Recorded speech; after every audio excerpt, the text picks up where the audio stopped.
In the heart of Cedar Grove Park, a story of life-changing kindness is about to unfold. When a wheelchair breaks down near a small garden plot, most people hurry past, too busy with their own lives to notice. But Alex Martinez isn't most people. At 24, he can barely afford his rent, and his worn work clothes tell the story of someone who knows the meaning of struggle. Yet when he sees someone in need, he doesn't hesitate to help, not knowing that the woman in the wheelchair is Katherine Wells, CEO of Wells Innovations and one of the most influential business leaders in the country. For years, Katherine has watched people pretend to care, their kindness always wrapped in expectations. But as she quietly observes this young gardener working to fix her chair, expecting nothing in return, she sees something she thought had disappeared from the world. Pure, genuine compassion. This isn't just another rags to riches tale. This is the story of how an act of selfless kindness would transform two lives, challenging both their beliefs about what truly matters in a world where wealth and worth don't always go hand in hand. Before we jump back in, tell us where you're tuning in from. And if this story touches you, make sure you're subscribed, because tomorrow I've saved something extra special for you. The alarm shattered the pre-dawn silence at 4:30 a.m., its harsh buzz echoing through Alex Martinez's tiny studio apartment. He reached out from under his thin blanket, fingers finding the familiar crack in his phone's screen. Another day was beginning. In the life of Cedar Grove Park's youngest gardener, Alex's movements were practiced, almost mechanical, as he navigated the cramped space he called home. The apartment was barely 400 square feet, with a kitchenette that had seen better days and a bathroom where the hot water was more suggestion than reality. But the windowsill told a different story. There, a row of carefully tended plants flourished in recycled containers, their healthy leaves reaching toward the morning light. As he pulled on his work clothes, the same 3 pairs he rotated through each week, his eyes drifted to the framed photograph on his dresser. His parents smiled back at him, standing proudly in front of their small flower shop. The picture was taken just months before the accident that took them both, leaving 16-year-old Alex with nothing but their lessons about hard work and a green thumb. "Plants don't care how much money you have," his father used to say, his weathered hands working the soil. "They only care about how much love you give them." Alex touched the frame gently, a morning ritual that gave him strength for the day ahead. In the kitchen, he packed his lunch, a peanut butter sandwich and an apple from the discount bin at the grocery store. His bank account had $143.27 left until next payday, and the rent notice on his counter reminded him it wouldn't be enough. Still, he set aside a sandwich for Mrs. Chen, his elderly neighbor who always forgot to eat breakfast. His tools were lined up by the door, each one maintained with meticulous care despite their age. The pruning shears had been his father's, their handles worn smooth by 2 generations of gardeners. The spade was a thrift store find, restored through hours of careful work. Each tool had a story. Each one represented sacrifice and determination. Soft knock at his door interrupted his morning routine. "Mrs. Chen," he called out softly, already reaching for the extra sandwich. The tiny woman in the doorway smiled up at him, her eyes crinkling behind thick glasses. "Alex, you're too good to this old woman," she said, accepting the sandwich with gnarled hands. "Just like your father was to us at the flower shop. Remember when he would save the best roses for my anniversary?" Alex smiled, the memory warming him more than his threadbare jacket could. "Papa always said beautiful flowers belong with beautiful souls." He helped Mrs. Chen adjust her shawl. "Will you be watching your shows today? I can check on you during my lunch break." No, you work too hard already," she protested, but her eyes shone with gratitude. "Though perhaps you could help me with my balcony plants this weekend. They're not doing as well as yours." "Of course," Alex promised, knowing he'd have to postpone fixing his leaky faucet again. But Mrs. Chen had been there for him after his parents died, sharing her simple dinners and quiet wisdom. Some debts couldn't be measured in dollars. The morning air bit through his jacket as he began his mile-long walk to the park. The bus would have been faster, but the $2.50 fare was better spent on seeds or soil. His breath formed clouds in the pre-dawn darkness as his mind wandered to the dreams he kept buried beneath practicality, dreams of his own landscaping business, of greenhouses filled with life, of carrying on his parents' legacy properly, but dreams didn't pay bills. And Alex had learned early that survival meant focusing on the day ahead rather than the someday that might never come. Still, as he walked past shuttered storefronts and sleeping houses, he couldn't help but notice every neglected garden, every patch of earth that could bloom with just a little care. The park's maintenance shed appeared ahead, its familiar silhouette a comfort in the growing light. Alex's key ring jingled as he unlocked the padlock, the scent of soil and fertilizer greeting him like an old friend. Inside, he began his daily checklist, counting tools, checking supplies, reviewing the day's maintenance schedule. His co-workers wouldn't arrive for hours, but Alex preferred these quiet moments when it was just him and the awakening garden. As he stepped out into the park proper, his shoulders straightened despite his fatigue. Here, among the beds he'd nursed through drought and storm, Alex wasn't just another struggling young man.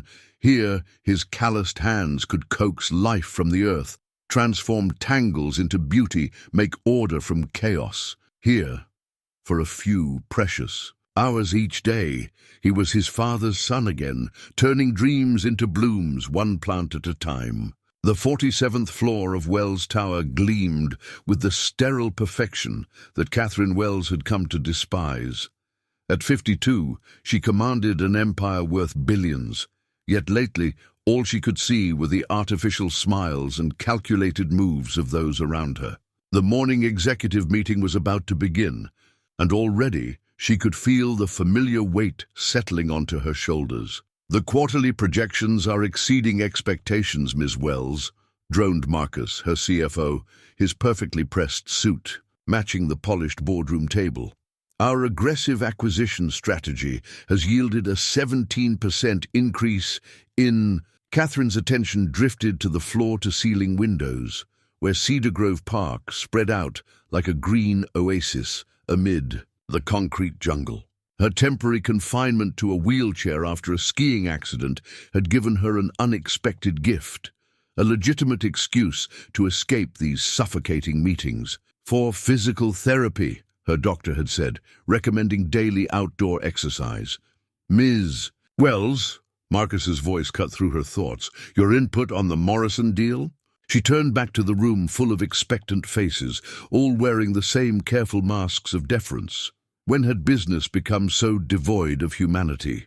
She remembered starting Wells Innovations in her garage 25 years ago, fueled by passion and the desire to create something meaningful. Now, surrounded by spreadsheets and stockholder expectations, that passion felt like a distant memory. "The Morrison deal can wait," she said, watching their carefully concealed surprise. "I want to discuss our corporate responsibility initiatives, specifically our impact on local communities." The room shifted uncomfortably. Katherine could practically hear their thoughts. Community initiatives meant reduced profits, meant unhappy shareholders, meant complications. But her accident had given her more than just a temporary disability. It had given her perspective. "But the shareholders' meeting is next week," protested Sandra, head of PR, her red lacquered nails tapping anxiously on her tablet. "We should focus on..." "The shareholders will understand that a company disconnected from its community is a company without a future," Katherine interrupted, her tone brooking no argument. She adjusted her position in the wheelchair, refusing to show any discomfort. "We've become too isolated up here in our glass tower, all of us."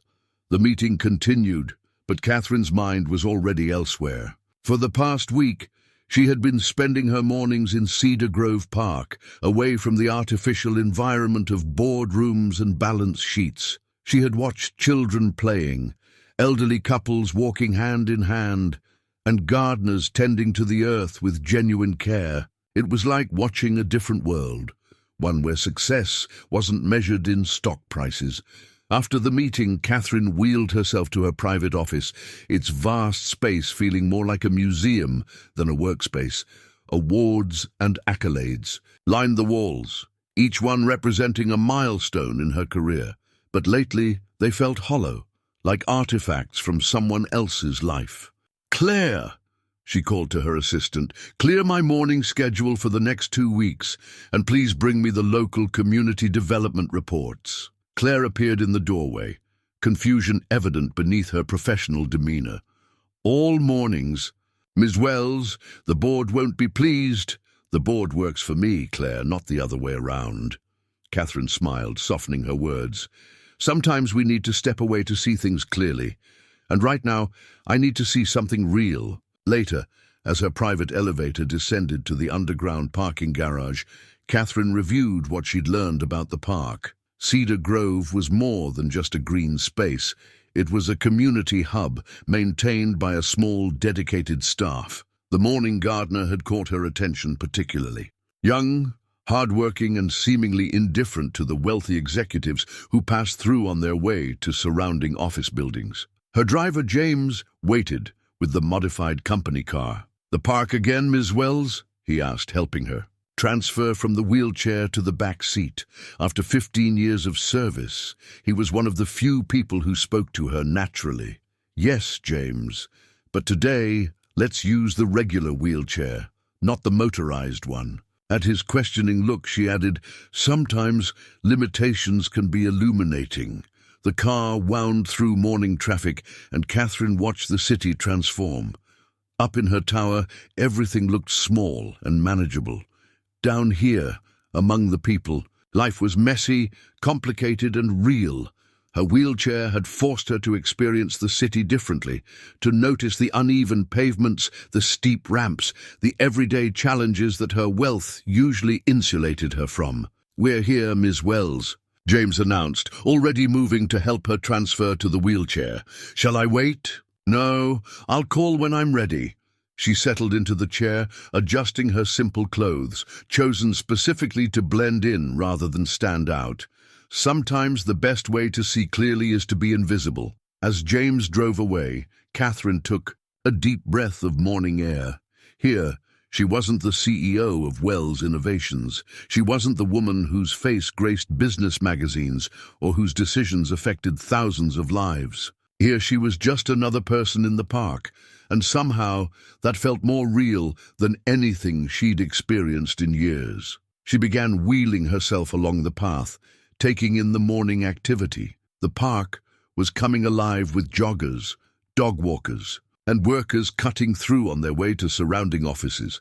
Ahead, she could see a solitary figure kneeling in one of the garden beds, already hard at work, while the dew still clung to the grass. Something about his focused dedication made her pause, reminding her of herself from decades ago, when purpose meant more than profit. The morning sun had climbed higher in the sky when Katherine felt the first troubling wobble in her wheelchair. She had been observing the park's routines for nearly an hour, watching the young gardener methodically work his way through the flower beds when the right wheel caught on an uneven paving stone. There was a concerning creak, followed by the distinct sound of metal giving way. The wheel locked, then twisted at an awkward angle, leaving her stranded near the rose garden. Several morning joggers passed by, their eyes sliding away from her. Predicament with practiced urban indifference. Katherine reached for her phone, then stopped herself. One call and her driver would arrive with the backup chair, whisking her back to her sanitized corporate world. But something made her hesitate. Alex noticed the woman's trouble from where he was pruning the hydrangeas. He'd seen her in the park several times over the past week, always alone, always observing. There was something different about her, not in her clothes, which were simple enough, but in the way she watched everything with such intentness, as if trying to memorize every detail of ordinary life. Setting aside his pruning shears, he wiped his soil-stained hands on his work pants and approached her. "Excuse me, Mum. I noticed you're having some trouble with your chair. Would you mind if I took a look?" Katherine looked up, surprised by the genuine concern in his voice. Up close, she could see the patches on his work clothes, the worn edges of his gardening gloves. Yet his eyes held nothing but sincere desire to help. "That's very kind of you," she said, carefully maintaining her role as a stranger, "but I wouldn't want to interrupt your work." "It's no interruption," Alex replied, already kneeling to examine the wheel mechanism. His trained eye quickly spotted the problem. A loose bolt had allowed the wheel assembly to slip out of alignment. "I think I can fix this. Would you mind if I get my tools?" Without waiting for an answer, he jogged back to his workstation, returning with a weathered toolbox. As he began working, his hands moved with the same gentle confidence he used with his plants. "I'm Alex, by the way. I help take care of the gardens here." "I'm Katherine," she replied, watching his skilled manipulation of the tools. "You seem very handy with mechanics." Alex smiled, though his focus remained on the repair. "My father taught me that if you can't afford new things, you'd better learn to fix what you have." His fingers worked quickly, tightening connections and realigning components. He owned a small flower shop, but he could fix anything: chairs, fans, broken dreams. He caught himself wondering why he was sharing so much with a stranger. Katherine found herself drawn into his calm presence. "Your father sounds like a wise man." "He was," Alex said softly, and something in his tone told Katherine all she needed to know about why he spoke in the past tense. "There, try that now." Katherine tested the wheel, finding it more stable than it had been even before the malfunction. "This is excellent work. Please, let me pay you for your time." Alex was already gathering his tools, shaking his head. "No need, ma'am. My father also taught me that kindness isn't a transaction." He smiled, and for a moment, Katherine saw what true wealth looked like, not the kind that filled bank accounts, but the kind that filled hearts. "That's a lovely philosophy," Katherine said, her business mind already turning with possibilities. "Have you ever thought about starting your own business with skills like yours?" "Dreams are expensive," Alex interrupted gently, standing up, "and reality has bills to pay, but thank you for the thought." He glanced at his watch. "I should get back to work. The roses won't prune themselves." Katherine watched him return to his duties, his movements efficient and purposeful. In those few minutes of interaction, she had learned more about genuine service than in 20 years of corporate leadership seminars. Here was someone who helped, not for profit or recognition, but simply because he could. She pulled out her phone, but instead of calling her driver, she began making notes. Her corporate empire had started with a single insight about what the world needed. Perhaps it was time for another such moment. The morning crowds had thinned, leaving the park quieter. Near the hydrangeas, Alex had resumed his work, his attention fully returned to the plants in his care. But something had shifted in the garden's atmosphere. A seed of change had been planted, though neither of them yet knew what it would grow into. Katherine wheeled herself along the path, testing the repaired wheel. It moved smoother than before, much like her thoughts. For years, she had surrounded herself with people whose help always came with price tags and expectations. How ironic that here, in a public park, she had found something her billions couldn't buy: genuine, unconditional kindness. As she reached the park's entrance, she turned for one last look. Alex had moved on to the next flower bed, his dedication evident in every careful movement. In her world of quarterly reports and shareholder values, such simple devotion to doing good work had become rare. But perhaps it wasn't lost, just hidden in unexpected places, like a garden pearl waiting to be discovered. She pulled out her phone again, this time dialing her assistant. "Claire, I need you to research something for me. Look into local landscaping businesses, particularly any programs focusing on community development. And Claire, add Cedar Grove Park's maintenance department to the list. I want to know everything about their operations and their staff." The morning sun had risen fully now, casting long shadows across the park's peaceful grounds. In the garden, Alex continued his work, unaware that his simple act of kindness had set larger wheels in motion. Sometimes the biggest changes start with the smallest gestures, a loose bolt tightened, a hand offered in help, a moment of genuine connection in a world that had almost forgotten what that felt like. The afternoon sun beat down on Alex's back as he moved through his familiar routine in Cedar Grove Park. His encounter with the woman in the wheelchair, Katherine, had left him with a strange feeling, like a ripple in his usually steady day. But there was work to be done, and Alex had learned long ago that dwelling on moments of what if didn't pay the bills. He pulled a worn envelope from his back pocket during his lunch break, the paper already creased from multiple readings. The rent increase notice seemed to mock him. Effective next month, monthly rent will increase by $200 due to market adjustments. Market adjustments, such a clean phrase for something that felt like a punch to the gut. Taking a small bite of his sandwich to make it last longer, Alex watched the office workers in their pressed suits hurrying through the park. Some of them probably spent more on a single lunch than he made in a day.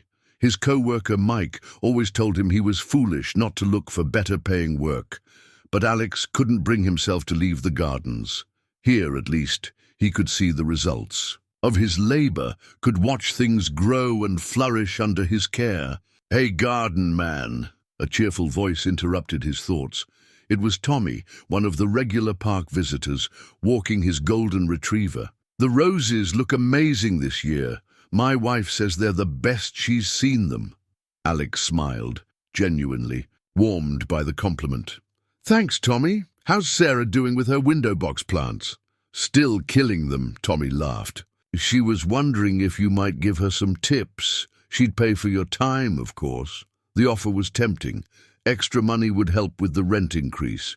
But Alex's schedule was already full with his regular park duties and his volunteer work at the community garden.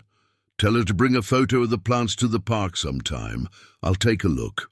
After Tommy left, Alex returned to his work, moving on to the park's small vegetable garden. He'd started it as a pet project, convincing his supervisor that it would be educational for visiting school groups. Now it produced enough vegetables to donate to the local food bank every week, the same food bank that had helped him survive after his parents' death. The afternoon wore on, and Alex's muscles ached from the constant bending and lifting. A group of businessmen walked past, their loud conversation carrying across the garden. Wells Innovations just acquired another tech startup, stocks going through the roof. Katherine Wells doesn't mess around. Everything she touches turns to gold. Alex barely registered the conversation, focused on clearing weeds from around the tomato plants. His own dreams of starting a small landscaping business seemed further away than ever, with the rent increase looming. He'd been saving what he could, but at this rate, he'd be 60 before he had enough startup capital. As his shift neared its end, Alex did his final rounds, checking on the plants he'd tended throughout the day. The wheelchair repair had put him slightly behind schedule, but he couldn't bring himself to regret helping. His father's voice echoed in his memory. "Son, time spent helping others is never wasted time." In the maintenance shed, he carefully cleaned and stored his tools, some of them held together more by habit than hardware. His supervisor had left a note about budget cuts. They'd have to make the current equipment last another season. Alex smiled wryly.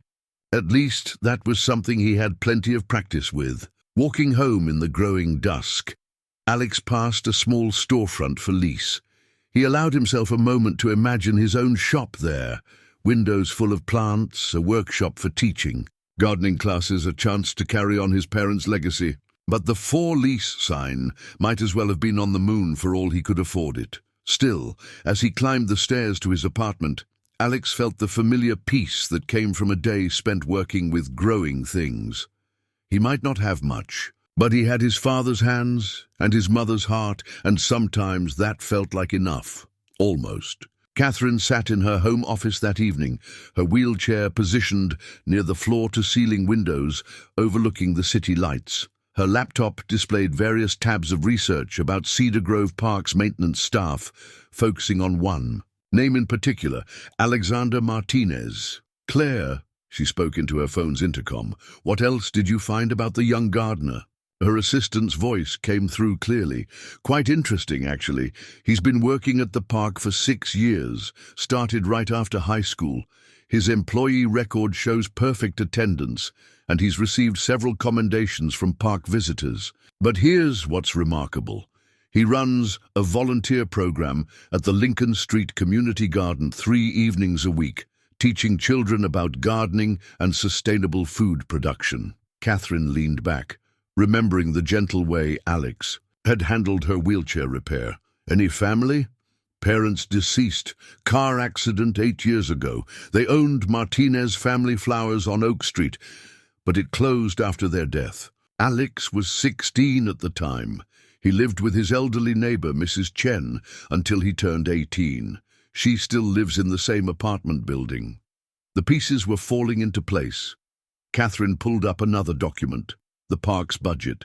Reports. The maintenance department's funding had been cut 3 years in a row, yet the gardens were thriving better than ever. Someone was clearly doing more with less. She opened her browser to the Lincoln Street Community Gardens social media page. The latest post showed Alex surrounded by children, teaching them how to plant tomato seedlings. The caption read, "Another amazing session with Mr. Alex. Thanks to his help, our garden produced over 500 pounds of vegetables for the local food bank last month." Comments below the post told their own story.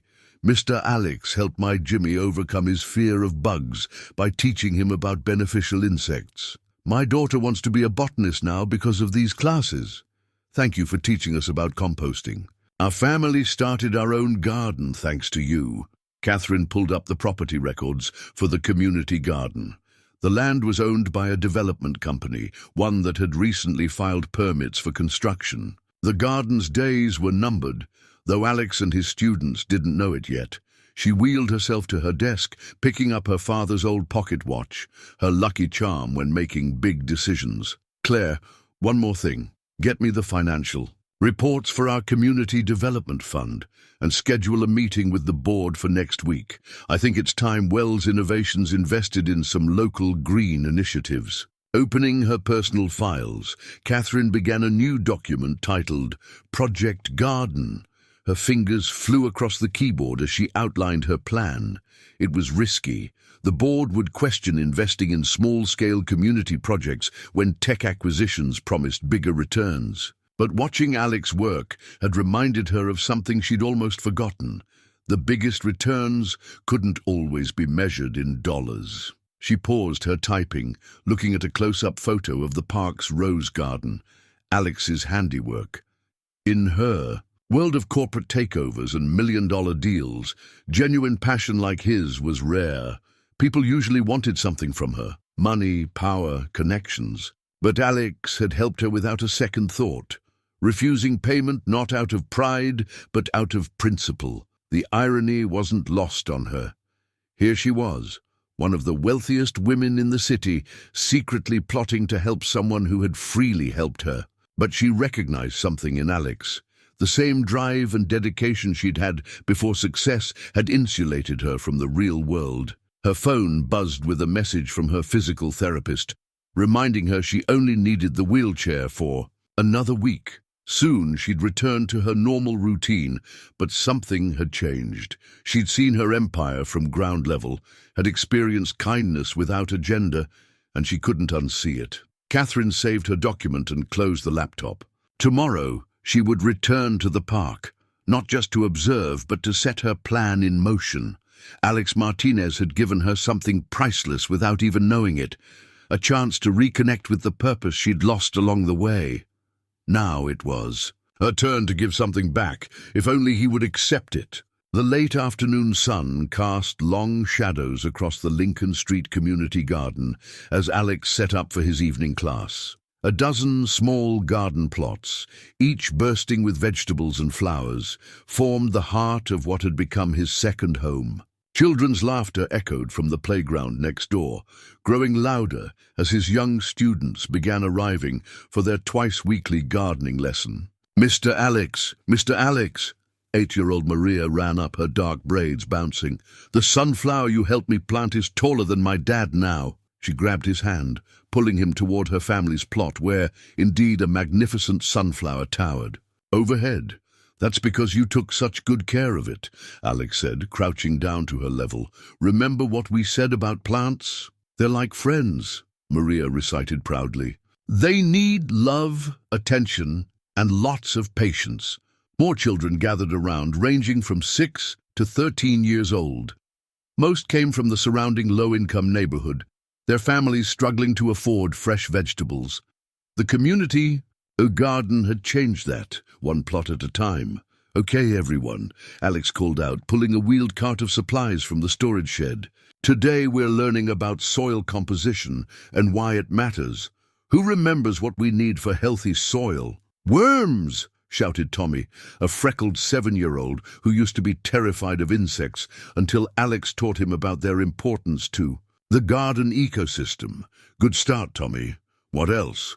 Alex began setting up different soil samples on the demonstration table he'd built from reclaimed wood. "Minerals! Water!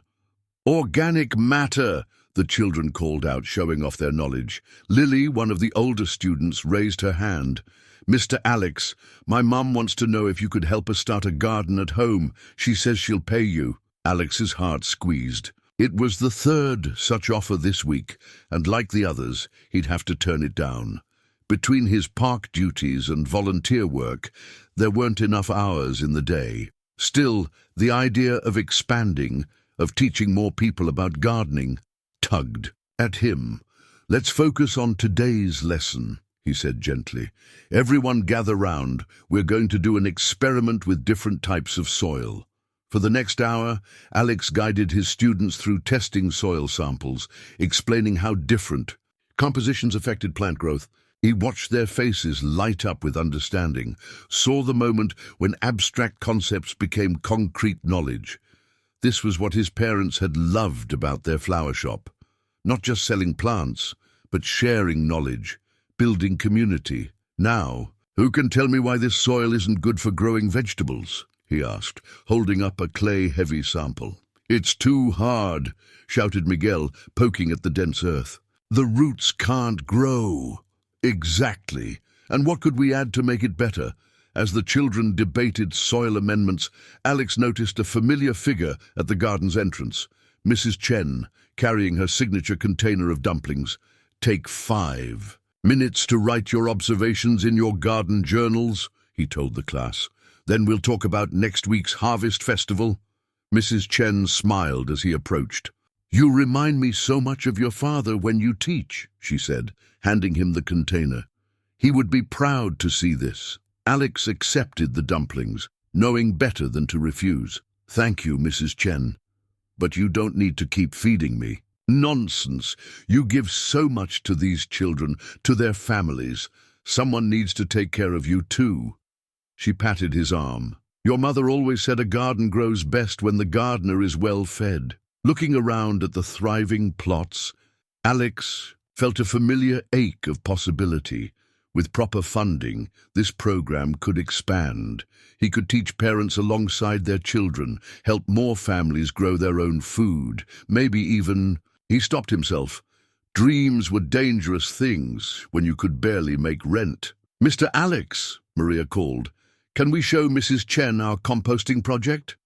"Of course," he smiled, pushing aside his worries. Here and now, he was making a difference. Maybe not on the scale he dreamed of, but every plant that grew, every child who learned, was its own kind of success. As the lesson wrapped up and parents arrived to collect their children, Alex watched the sunset paint the garden in warm hues. Tomorrow, he'd be back at the park, tending other people's gardens. But here, in this small plot of earth, he was building something of his own, even if he was the only one who knew it. The boardroom of Wells Innovations hummed with tension as Katherine concluded her presentation. Her temporary wheelchair had been replaced with her usual executive chair at the head of the table, but her perspective had been permanently altered by her time in the park. "So, let me get this straight." Marcus leaned forward, his designer glasses catching the morning light. You want to allocate $5 million from our technology fund to create a gardening initiative? Katherine met his skepticism with the steel that had built her empire. A sustainable urban development program, she corrected, starting with local parks and community gardens, then expanding to corporate campuses and urban renewal projects. Zandra, the PR director, was already typing furiously on her tablet. The green angle could work well with millennials. We've been looking for a way to soften our corporate image. This isn't about image, Katherine interrupted, surprising herself, with the sharpness in her voice. This is about actual impact. Our company has lost touch with the communities we claim to serve. When was the last time any of us walked through the neighborhoods where our buildings cast shadows? The board members shifted uncomfortably. Katherine pulled up the next slide, showing the statistics she'd gathered about food deserts in their city and the impact of community gardens. Wells Innovations started in my garage because I wanted to create solutions to real problems. Somewhere along the way, we've forgotten that innovation isn't just about technology. It's about improving lives. The shareholders, Marcus began, Tiber, understand that diversification is essential for long-term growth, Katherine finished. Besides, I'm not asking for permission. I'm informing you of a strategic initiative that's already in motion. The room fell silent. Katherine wheeled through. Several more slides outlining the proposed structure. A new division focused on urban agricultural technology and community development, partnerships with local parks and gardens, educational programs. And at the center of it all, though she didn't mention him by name, a position that seemed tailor-made for a certain young gardener. We'll start with Cedar Grove Park and the Lincoln Street Community Garden, she concluded. Any questions? The questions came rapid-fire, each tinged with the particular flavor of corporate anxiety about change. Katherine handled them with practiced ease, but her mind kept drifting to the simple sincerity she'd witnessed in the park. After the meeting, she remained in the boardroom, looking out over the city. Claire entered quietly, placing a folder on the table. I've gathered everything you requested about local landscaping licenses and small business regulations, her assistant said. Also, the development company that owns the Lincoln Street Garden property returned our call. They're open to selling, given the right offer. Katherine nodded, picking up the folder. And the background check on Alex Martinez? Clean as they come. Former honor student, no criminal record, pays his bills on time, even though his bank account rarely exceeds 3 figures. The only unusual pattern is how much of his income goes to gardening supplies and seeds, often paid for out of his own pocket when the park's budget falls short. What about the former Martinez family flowers location? Currently a coffee shop, but there's a vacant storefront 2 blocks from Cedar Grove Park that would be perfect for a garden center. I took the liberty of having our real estate department look into it, Katherine smiled.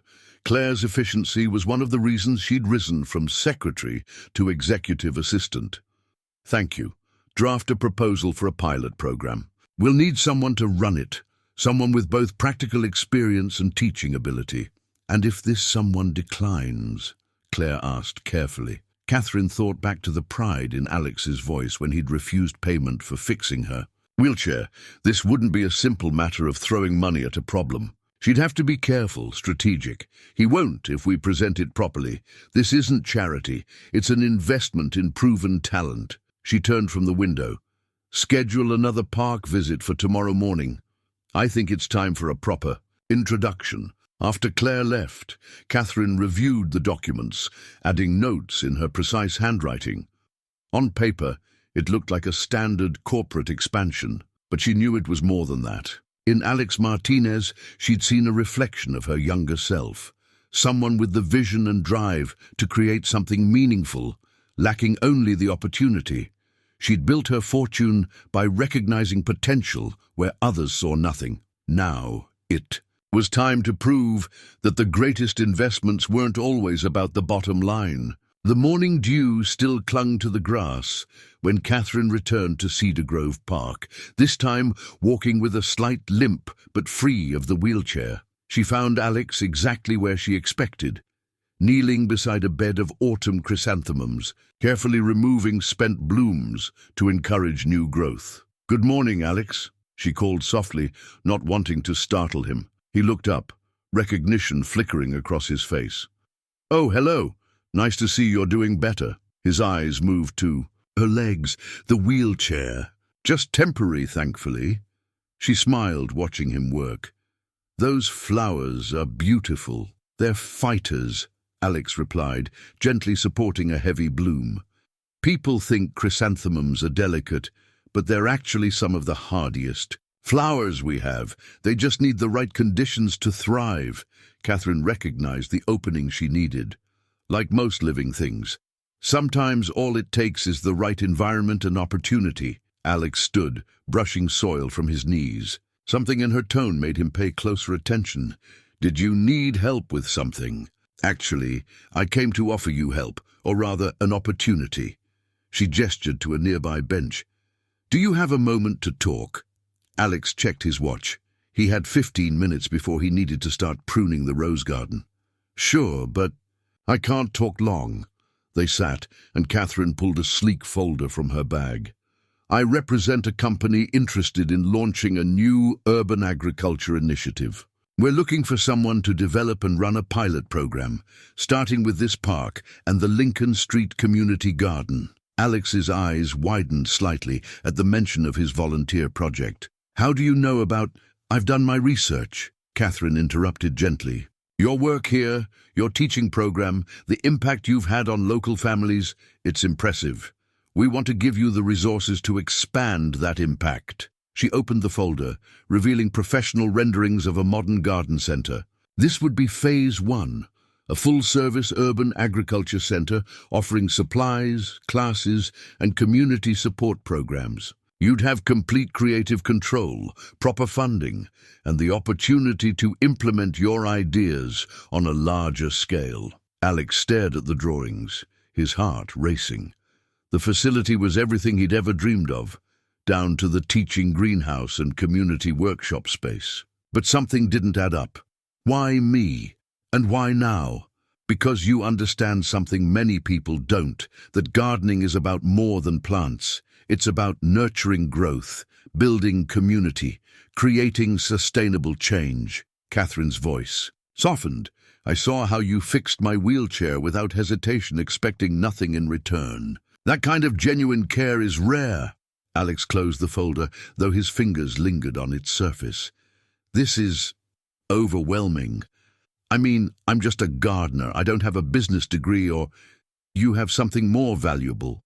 Practical. Experience and a proven track record of success. We'll provide whatever training and support you need." "What's the catch?" Alex asked, his father's practical voice echoing in his head. "No catch. Just a simple question. If you had the resources to help more people learn to grow their own food, to create green spaces in concrete deserts, wouldn't you want to try?" The morning sun had risen higher, and Alex's shadow fell across the project. Renderings.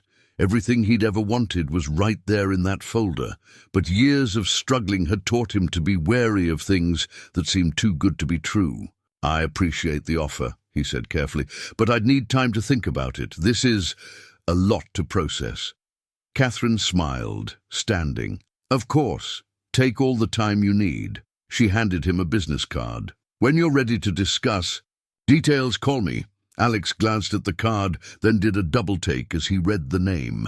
Katherine Wells, CEO, Wells Innovations. His head snapped up, but she was already walking away, her slight limp the only reminder of their first meeting. He looked back at the card, then at the folder in his hands. The woman he'd helped with a broken wheelchair was one of the most powerful executives in the city, and she'd been watching him, evaluating him all this time.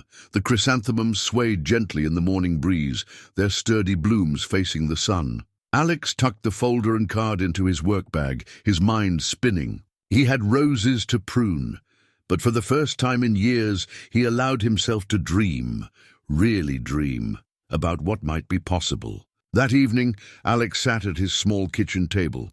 Catherine's proposal spread out before him. The business card caught the dim light from his apartment's single overhead bulb. Katherine Wells, CEO, Wells Innovations. His tea had gone cold, forgotten. As he pored over the details for the 100th time, a knock at his door broke his concentration. "Come in, Mrs. Chen," he called out, knowing his elderly neighbor's familiar pattern of knocks. Mrs. Chen entered, carrying a plate of dumplings. She took one look at Alex's troubled face and the papers on his table and set the plate down firmly. "Something heavy weighs on your mind, young one. How can you always tell?" Alex asked, managing a small smile. "I've known you since you were a boy. You have your father's face when you're wrestling with big decisions." She sat down across from him, her wise eyes taking in the scattered documents. "Tell me." Alex picked up the project renderings, showing her the proposed garden center. "Someone important offered me an opportunity today to run this, to teach gardening, help the community, everything I've dreamed about." He paused, struggling to find the words. "But it feels like too much?" Mrs. Chen finished studying the drawings. "Your father faced a similar choice once, you know." Alex looked up, surprised. "He did?" "Mm-hmm. A big company wanted to buy his flower shop, make it part of a chain. Offered him more money than he'd ever seen." She adjusted her glasses, remembering. "He spent 3 days unable to sleep, thinking about it. What did he do? He chose to keep his small shop, said he couldn't put a price on the joy of knowing every customer's name, of helping people choose flowers for their most important moments." She reached across the table, patting Alex's hand. "But that was his choice. Your path doesn't have to be the same." Alex stood, walking to his window where his plants thrived in their recycled containers. "This woman, she's the CEO I helped. In the park, she was in a wheelchair, but she never said who she was. She just watched me work, and now," he gestured at the proposal, "it feels like a test I didn't know I was taking." "Perhaps," Mrs. Chen said thoughtfully, "she wanted to see who you really are, not who you'd pretend to be for a CEO." The truth of those words hit Alex hard. He thought about Catherine's genuine interest in his work, her understanding of what the community garden meant to local families. The proposal, it's everything I've wanted to do. Teach more people about gardening, help them grow their own. Food, create green spaces in the city, but it's so far from anything I know. When I first came to this country, Mrs. Chen said softly, everything was far from what I knew. But sometimes the unknown path is the one we must take to grow. She stood, moving to join him at the window. "Your mother used to say plants need room to grow. Perhaps people do too." Alex touched one of his potted herbs, basil, growing strong despite its humble container. "I'm scared," he admitted. "What if I fail? What if I'm not qualified enough? What if you succeed?" Mrs. Chen interrupted. "What if this is the moment your parents prepared you for? They taught you about more than just plants, Alex. They taught you about nurturing growth, about helping things flourish." She turned him to face her, her small frame straight with conviction. "Your father chose his path because it was right for him. Now you must choose yours. But remember, staying small out of fear is different than staying small out of purpose." Alex looked back at the proposal, seeing it with new eyes. His parents had always taught him to help others grow, to share what he knew. Maybe this was his chance to do that on a scale they never could have imagined. "Thank you, Mrs. Chen," he said quietly. She smiled, heading for the door. "Eat the dumplings while they're still warm. Good decisions need good food." At the doorway, she paused. "Whatever you choose, I am proud of you. Your parents would be too." After she left, Alex picked up Catherine's card again. His dreams and his fears waged war in his mind, but something else was emerging, a sense of possibility. Maybe Mrs. Chen was right. Maybe sometimes growth meant stepping into the unknown. He reached for his phone, then stopped. Tomorrow. He would call tomorrow, after one more night to be sure. After all, his father had taken 3 days to make his choice. Alex could at least take 2. The morning newspaper lay crumpled in Alex's hands as he stood at the entrance to Cedar Grove Park. The business section featured a full-color photo of Katherine Wells at a charity gala, the headline reading, "Wells Innovations, CEO announces major urban development initiative." But it wasn't the headline that made his blood run cold. It was the smaller photo beneath it, showing the Lincoln Street Community Garden with a caption that turned his world upside down. Wells Innovations acquires local properties for green initiative, including controversial Lincoln Street development. The pieces clicked into place with devastating clarity. The development company that owned the garden's land, they'd been a Wells Innovations subsidiary all along. Katherine hadn't just been observing him. She'd been orchestrating everything. His phone felt heavy in his pocket, Katherine's business card burning a hole in his wallet. He'd been ready to call her today, to accept the offer. Now, Alex! The familiar voice made him turn. Katherine was walking toward him, dressed casually again, but he saw her differently now. Not the humble woman in the wheelchair, but the CEO who'd been manipulating events from the shadows. "Were you ever going to tell me?" he asked, his voice quiet but tense. He held up the newspaper. "Or was this all part of your plan?" Katherine stopped, seeing the hurt and anger in his eyes. "Alex, let me explain." "Explain what?" "How you bought the garden's land before even making me the offer. How you watched me teach those kids, knowing all along you owned the power to destroy their safe space." The words tumbled out, weeks of built-up dreams crashing down around him. "That's not—" Katherine started, but Alex cut her off. "You know what the worst part is? I actually believed you. Believed this was about helping the community." He laughed bitterly. "But it was just another corporate takeover, wasn't it? Buy the land, install a sympathetic face to run it, great PR move." Katherine's face hardened slightly. "You're not being fair. Yes, I bought the land, but to save it. The previous owners were going to build condos. I stepped in to preserve your investment," Alex interrupted. "After watching me, studying me like some kind of specimen, you decided I'd be perfect for your project. The humble gardener, great optics for the company. That's not true, and you know it." Katherine's voice was firm now. "I saw something genuine in you. Something rare. Someone who cared about more than just money." Alex's voice cracked slightly. "Like you cared about more than money when you played the role of a disabled woman to assess me. Was the wheelchair even real, or just another prop in your evaluation?" That struck home. Katherine's face flushed. "The injury was real, but my time in that chair opened my eyes to things I'd forgotten, like the value of genuine kindness, of helping without agenda." "Without agenda?" Alex gestured at the newspaper. "You had an agenda from the moment you saw me. You just didn't have the respect to be honest about it." Around them, the morning park visitors were starting to stare. Katherine lowered her voice. "Alex, please, let's discuss this somewhere private. The offer still stands. This project could help so many people." "No." Alex's voice was firm now, his decision crystallizing. "I won't be part of this. My parents taught me that trust and honesty are everything in business. They ran their shop for 20 years without playing games or manipulating people." "And where is their shop now?" Katherine regretted the words the moment they left her mouth. Alex stepped back as if struck. At least they never had to lie about who they were. He pulled out her business card and the proposal folder, holding them out. "Thank you for the opportunity, Ms. Wells, but I'll have to decline." "Alex, wait. I have work to do. The real kind, not the corporate kind." He turned away, then stopped. "One question. When were you planning to tell the families about the garden, or was that going to be my job, breaking the news to those kids that their sanctuary was just another business acquisition?" Without waiting for an answer, he walked away, his steps quick and rigid.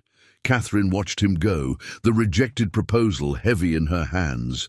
She'd thought she was doing everything right, saving the garden, offering opportunity, creating real change. But in her careful maneuvering, she'd forgotten the most important thing, the human element.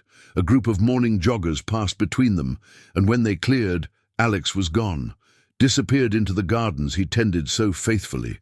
Katherine stood alone, holding the shattered pieces of her careful plan, realizing that some things, trust, respect, genuine connection, couldn't be bought or strategically acquired. She pulled out her phone, starting to dial Claire, then stopped.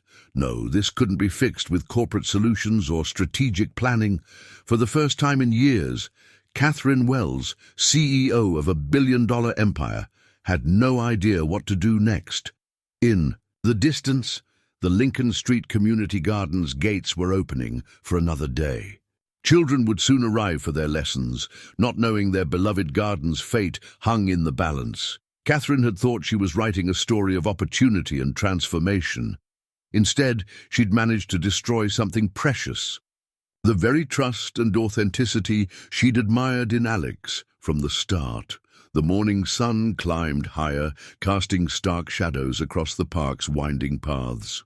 In their respective corners of this green space, two people who'd glimpsed the possibility of creating something meaningful together now stood further apart than ever. One tending his gardens with wounded pride, the other realizing that some growth couldn't be forced or engineered. It had to be earned, one honest moment at a time. The days following his confrontation with Katherine passed in a blur of routine tasks, but Alex's mind wouldn't quiet. Every flower he pruned, every bed he weeded, seemed to mock his decision. The rent increase notice on his kitchen table had gained a companion, a final notice from his landlord. Yet it wasn't his own precarious situation that kept him awake at night. "Mr. Alex, is it true?" Maria's voice trembled as she clutched a wrinkled notice her mother had received. "Are they going to build houses here?" The community garden had erupted in confusion when the development notices arrived.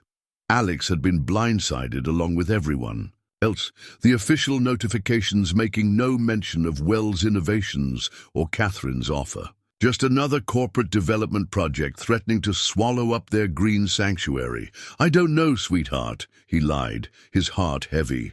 "But we'll keep gardening until we can't, okay?" Later that evening, as parents picked up their children, Alex overheard their worried conversations. Many families relied on the garden's produce to supplement their grocery budgets. Some had invested years in building up their soil, nurturing fruit trees that were just starting to bear. Mrs. Rodriguez, who ran the local food pantry, touched his arm as she left. "The vegetables from this garden feed 30 families each week. Alex, what will they do?" The question followed him home, echoing in his tiny apartment. He pulled out the newspaper article he'd crumpled, but couldn't bring himself to throw away. Katherine's words about saving the garden played back in his mind. Had he let his pride blind him to a larger truth? A soft knock interrupted his thoughts. "Come in, Mrs. Chen." His elderly neighbor entered, but instead of her usual smile, her face was serious. "I saw the notices at the garden." She sat across from him, her eyes wise and sad. "Sometimes the right path isn't the one that protects our pride." She lied. "To me," Alex said, but the words held less conviction than before. "She manipulated everything." "Did she?" Mrs. Chen asked gently. "Or did she see something worth saving and try to protect it, even if her method was clumsy?" Alex stood, pacing, his small living room. "I could have found another way to save the garden." "Could you?" Mrs. Chen's voice was kind but firm. "With what money? What connections? Sometimes help comes in imperfect packages, Alex. Your father knew this." He turned to her, surprised. "What do you mean?" "The year before the accident, your parents' shop was struggling. A big company offered to buy them out, but your father refused." She adjusted her glasses. "Then a bank loan officer came in for flowers. He saw their dedication, their service to the community. 2 weeks later, they got a loan to keep the shop running. Your father never knew the loan officer was sent by the company he'd refused." Alex sat heavily on his worn couch. "Why didn't they ever tell me?" Pride is good, Alex. It keeps us strong, maintains our standards, but sometimes it can blind us to the help we need. She stood slowly. That CEO woman, she may have moved in shadow, but was her goal not light? To preserve not just a garden, but everything it represents. After Mrs. Chen left, Alex walked to his window plants. The basil was flowering. He'd been too distracted lately to pinch back the buds. Like his own stubborn pride, they'd grown. Unchecked, threatening to make the plant bitter. He picked up his phone, looking at Catherine's number still saved in his contacts. His thumb hovered over the call button, then dropped. No, he couldn't. Not yet. But as he turned back to his plants, a small voice in his head wondered if he was protecting his principles or just his pride. Outside his window, the city lights twinkled. And somewhere out there, 30 families wondered if their garden would survive another season. Alex pinched back the basil buds with practiced fingers, knowing some growth required pruning, even when it hurt. Thunder rumbled overhead as Alex stared at the new padlock on the Lincoln Street Community Gardens gate. The development company had moved faster than anyone expected, citing safety concerns as they restricted access to the property. Behind the chain-link fence, withering vegetables and drooping flowers cried out for water in the summer heat. "Please, you have to let us in," Mrs. Rodriguez pleaded with the security guard. "We have crops ready to harvest, food that people need." The guard shifted uncomfortably. "Sorry, ma'am, company orders. No one enters without authorization." A small crowd had gathered. Garden members, local families, children clutching their garden journals. Maria pressed her face against the fence, tears streaming down her cheeks as she watched her sunflower wilting in the heat. "My tomatoes," elderly Mr. Jackson muttered, his weathered hands gripping his cane. 3 years I've been growing those heirloom varieties. My wife's grandmother brought those seeds from Italy." Alex felt each word like a physical blow. These weren't just plants dying behind that fence. They were stories, traditions, food security for vulnerable families. The garden had become a tapestry of the community's life, and now it was being torn apart thread by thread. Tommy, the boy who'd overcome his fear of insects, tugged at Alex's sleeve. "Mr. Alex, can't you fix this? You fix everything else." The simple faith in the child's voice broke something inside him. Alex had spent so much time protecting his pride, he'd forgotten his parents' most important lesson. Sometimes helping others meant swallowing that pride. "The food bank distribution is tomorrow," Mrs. Rodriguez said quietly. "What am I supposed to tell the families who depend on our vegetables?" Lightning flashed across the sky, and the first heavy drops of rain began to fall. The crowd slowly dispersed, shoulders hunched against both the weather and the weight of loss. But Alex remained, rain soaking through his thin jacket as he watched the garden he'd helped build begin to decay. His phone felt like lead in his pocket. Catherine's number was still there, unused. But what could he say now? That he'd let his anger and hurt blind him to the bigger picture, that his principles meant more to him than the community he claimed to serve. A small hand slipped into his. Maria stood beside him, her garden journal clutched protectively under her raincoat. "My sunflower was going to have seeds," she said softly. "I was going to share them with everyone, so we could all have big flowers next year." Next year. The words echoed in Alex's mind. Would there even be a next year for this garden? For these children's dreams of growing things? Through the rain, he could see the carefully tended plots his students had maintained. Each one told a story, the Three Sisters Garden where they'd learned about companion planting and Native American agriculture, the butterfly garden that had taught them about pollinators, the herb spiral where they'd discovered how different plants needed different environments to thrive.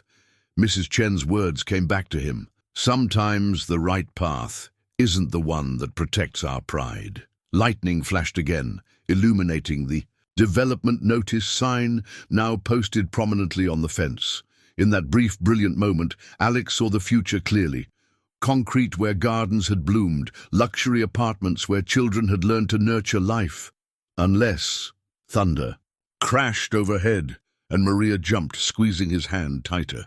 Alex squeezed back, making a decision that felt both terrifying and inevitable. "Come on," he said gently to Maria. "You should get home before the storm gets worse." "What about my sunflower?" she asked, voice trembling. Alex looked at the drooping plant, then at all the other growing things they'd cultivated together. Every seed planted, every lesson taught, every vegetable harvested had been about something bigger than himself. His parents hadn't built their flower shop just to sell plants. They'd built it to serve their community.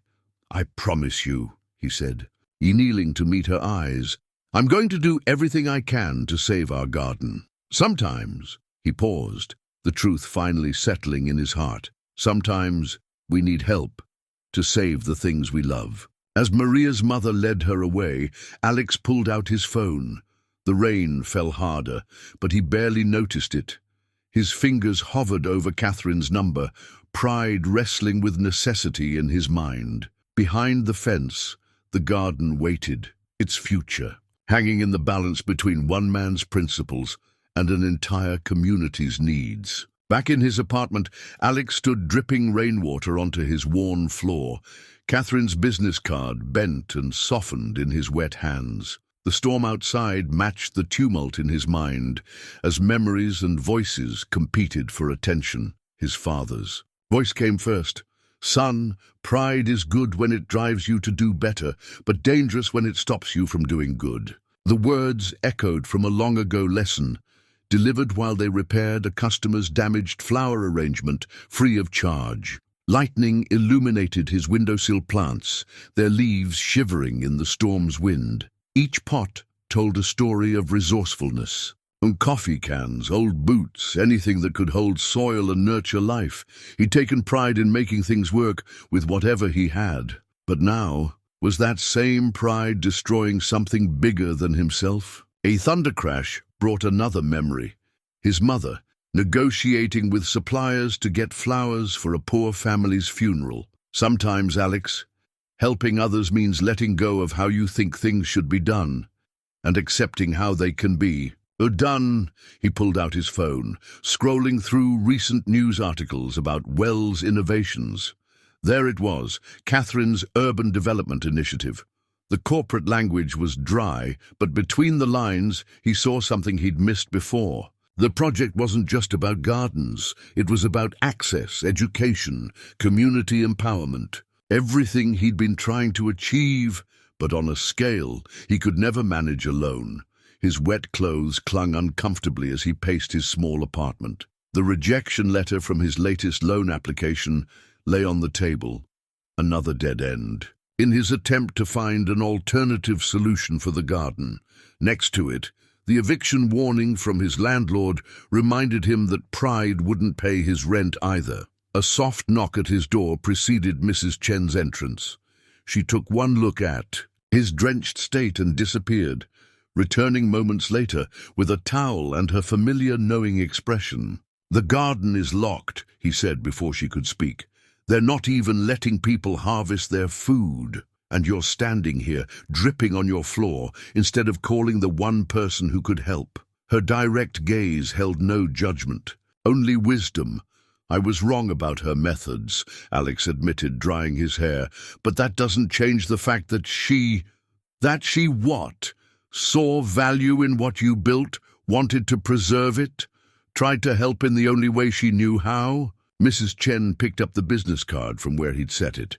"You know, your mother once told me something interesting about gardening." Alex smiled despite himself.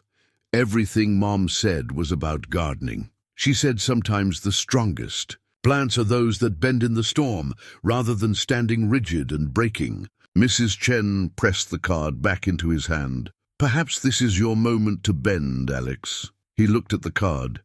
Katherine's name blurred, but still legible. What if I'm wrong about her intentions? What if this is just corporate manipulation? What if you're right about her intentions?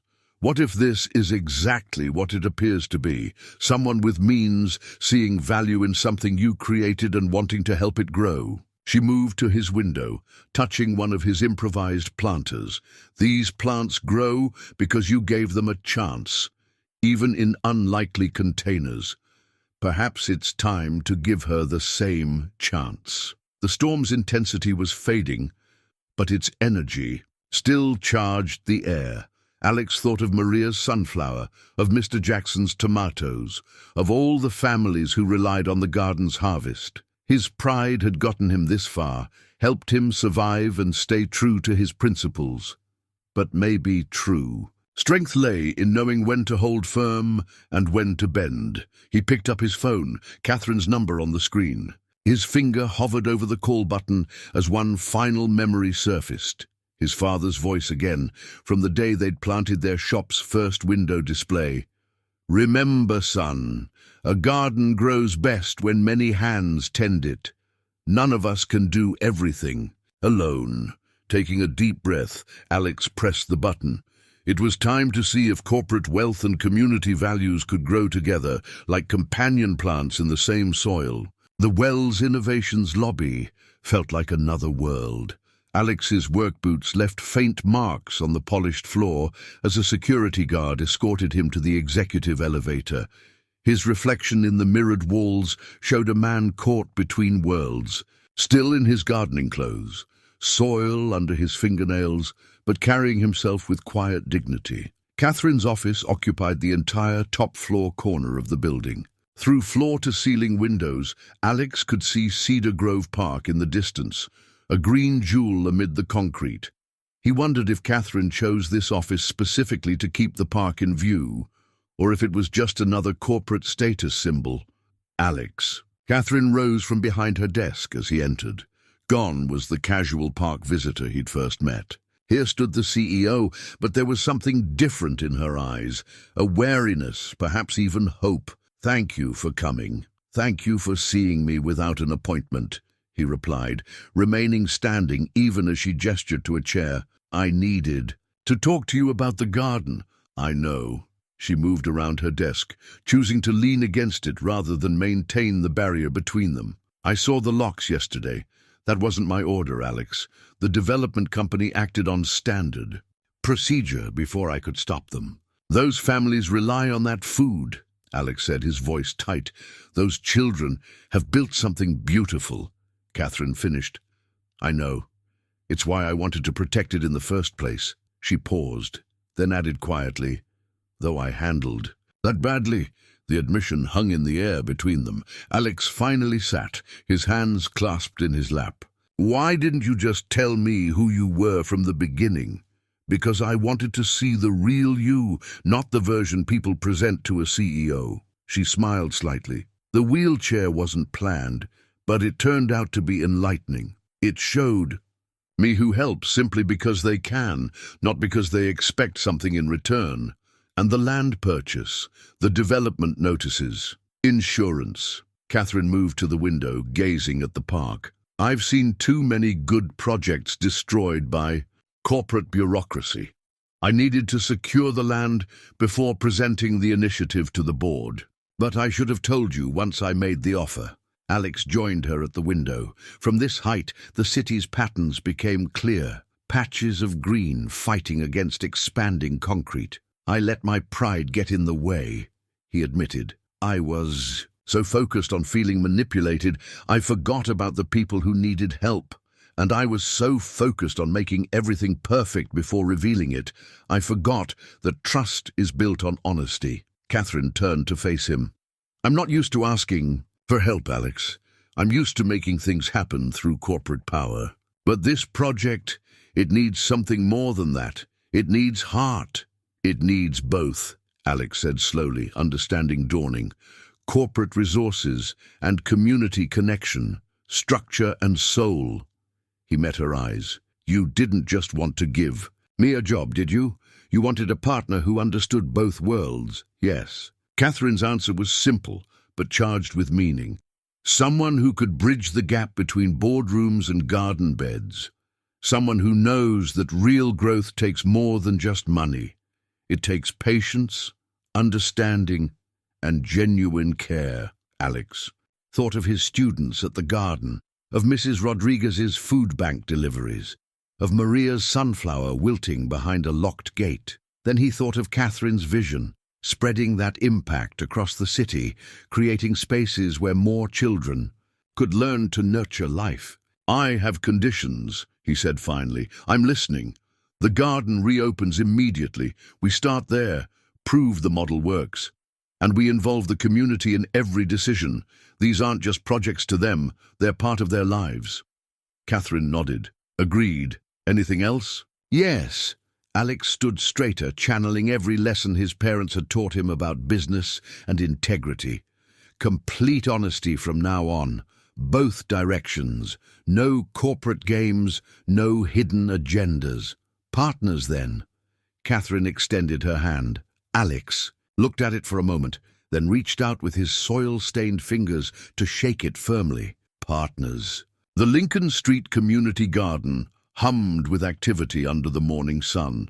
Where a padlock had symbolized defeat just days ago, the gates now stood wide open. Alex and Katherine walked the paths together, an unlikely pair united by a shared vision.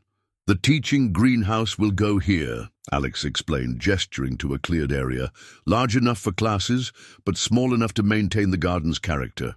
He glanced at Katherine, still adjusting to seeing her in practical clothes and work boots. "The architects can work with that?" "They'll adapt," Katherine replied, making notes on her tablet. "This is about preserving what works while building. Something sustainable." She paused, watching Maria and her mother replanting their plot. The young girl's sunflower, rescued just in time, was recovering in its new location. "Though I admit, this is more rewarding than most corporate projects." The transformation had begun the day after their meeting. Katherine's team had removed the locks and development notices, replacing them with new signs. "Future home of the Lincoln Street Urban Agriculture Center, a community partnership." But it was more than just a name change. Alex had insisted their first action be helping the families restore their gardens. "Mr. Alex," Tommy called out, running up with a handful of worms. "We found more decomposers for the new compost system." Katherine watched as Alex knelt to examine the boy's discovery, explaining the role of earthworms in soil health. She'd seen him give similar attention to board members during project presentations, translating his practical knowledge into terms they could understand and support. "The board approved the full funding package," she said, as Tommy ran off to continue his exploration, "including the scholarship program for young gardeners." Alex straightened up, brushing soil from his knees. "And they're okay with our approach? Starting small, focusing on community involvement." "They are now." Katherine smiled. "Your presentation about sustainable growth and community roots was quite convincing, though I think what really won them over was the basket of garden-grown vegetables you brought."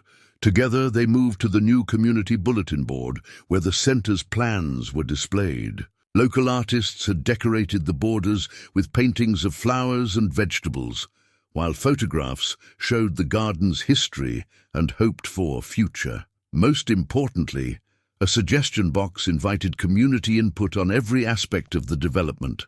Mrs. Rodriguez approached, carrying a clipboard. "The food bank delivery schedule is set up for the expanded garden," she reported, "and 5 more families have signed up for the teaching program." "What about the outreach to other neighborhoods?" Katherine asked. 3 community associations want to start similar programs," Mrs. Rodriguez beamed. "They're asking if Mr. Alex can consult." Alex felt a familiar pride, but different now. Not the rigid pride that had almost cost them everything, but a growing pride shared with others. He watched Katherine engage with Mrs. Rodriguez about logistics and funding, marveling at how naturally his world and hers had begun to blend. The sound of construction drew their attention to the far corner, where workers were renovating an old storage shed into a temporary classroom. Local contractors, Alex noted with approval. Katherine had honored his insistence on keeping community businesses involved. "The architect's final plans for the main center will be ready next week," Katherine mentioned as they continued their walk. "I'd like you to review them before the community presentation." As long as they kept the rooftop garden design we discussed, Alex replied. The high school's environmental club is already planning their section. They reached the entrance, where a new sign listed the center's founding principles: growing community, nurturing knowledge, sustainable future. Below it, in smaller letters, a partnership between Wells Innovations and Lincoln Street Community Garden. Partnership, Katherine mused. A year ago, I wouldn't have believed corporate interests and community gardens could grow together. Like companion planting, Alex responded, different species supporting each other's growth. He gestured to the thriving garden around them. My father used to say the strongest gardens have diversity, not just in plants, but in people and ideas too. Katherine watched a group of children gather for their afternoon gardening lesson, their excited voices carrying across the garden. Your father was a wise man. He was, Alex agreed, and he would have loved seeing his lessons about community and growth bearing fruit like this. As they parted ways, Katherine to a board meeting, Alex to his teaching duties, both carried a sense of something extraordinary taking root. In the heart of the city, corporate power and community spirit had found common ground, proving that with the right care and patience, even the most unlikely combinations could flourish together. 6 months after the partnership began, the Lincoln Street Urban Agriculture Center stood as a testament to what was possible when vision met opportunity. The modern teaching greenhouse gleamed in the winter sun, its climate-controlled environment, allowing year-round growing and learning.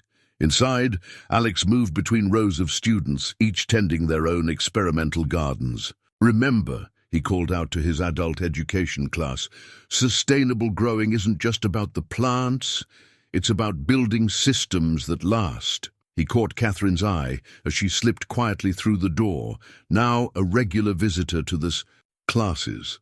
She nodded in approval, understanding he wasn't just talking about gardening. The center had exceeded everyone's expectations. What started as a simple community garden had blossomed into an urban agriculture hub, spawning similar projects across the city. 5 new community gardens had opened in other neighborhoods, each one partnering with local residents to create spaces that served their unique needs. Katherine had changed too. Her corporate presentations now often took place in the greenhouse instead of the boardroom, her designer suits replaced by practical gardening wear when on site. She discovered that getting her hands dirty occasionally helped her make cleaner business decisions. The food bank program had tripled its distribution, now serving over 90 families with fresh produce year-round. Mrs. Rodriguez had been hired as the community outreach coordinator, her natural ability to connect with people proving invaluable as the program expanded. Alex's own transformation was perhaps the most profound. He'd moved into a small apartment above the center's main building, his windowsill plants now part of a larger rooftop garden that served as both his home and a demonstration project for urban farming. His father's old tools held a place of honor. In the center's main hall, alongside photographs of the garden's history and evolution, the success had attracted attention from other cities, with delegations coming to study their model of corporate community partnership. But what made Alex proudest wasn't the accolades or expansion. It was moments like watching Maria teach younger children about composting, passing on the knowledge she'd gained, growing into a leader in her own right. Mrs. Chen often sat in the center's meditation garden, smiling at how her young neighbor had found his way to a bigger dream than even he had imagined. The garden had become more than just a place to grow food.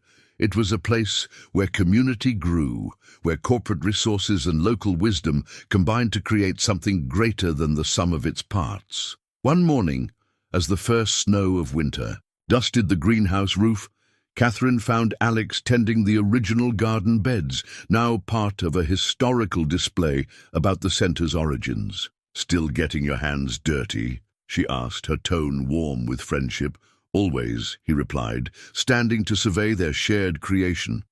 Some things don't change, but many things had changed, all for the better. In the heart of the city, they had grown something remarkable, Not just plants and programs, but a new way of thinking about community, business, and growth. Like the gardens they tended, it was a legacy that would continue to flourish, season after season. 1 year to the day after Alex had fixed Katherine's wheelchair in Cedar Grove Park, they stood together at the grand opening of the 10th Urban Agriculture Center in the city. The spring breeze carried the scent of newly planted flowers as families explored the fresh plots and greenhouses.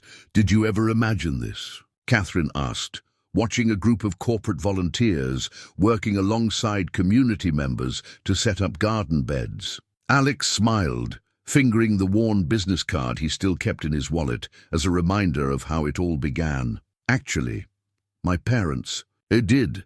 They always said a single seed, properly tended, could grow into something amazing." Across the garden, Maria, now a paid junior instructor, was teaching a workshop on sustainable gardening practices. Her once struggling sunflower had produced seeds that now grew in every new center, a living symbol of resilience and growth. Mrs. Chen, sitting on a bench in the meditation garden she'd helped design, caught Alex's eye and nodded with quiet pride.